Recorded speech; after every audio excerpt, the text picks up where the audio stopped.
Anong ginagawa mo sa school? Nagko-color. Na ano pa?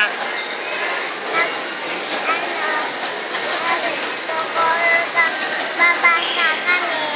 Ah, nagbabasa kayo? Ano yung binabasa mo? Orasan. Ah, yung clock, yung time. Alam niyo ni Daddy, yung 1 p.m., ganon, 2 p.m. Ay, yung yung Monday, Tuesday. Paano yung Monday mo?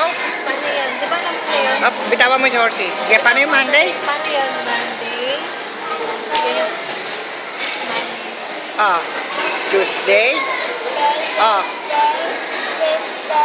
ah, Saturday. Hindi mo na pala pakita. Monday, Tuesday, Wednesday, Thursday, Friday, Saturday,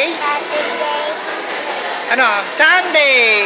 Oh, Meron talaga. kayo yan, yung action. Di ba meron kayong ginagawa no? Sa school? Ano pa ginagawa niyo sa school? Sa school? Bibilang? Bibilang? Sulat? Sulat din? Ano? Tutula? Ano po tayo ano yung sasabuhin mo? Kabisado mo na ba yung orasan? Ha? Kabisado mo na? Hindi pa? Yung orasan? 1 o'clock, 2 o'clock, 3 o'clock, 4 o'clock. Yan o, baby o. Chicken mo. Ano gusto mo? Chicken?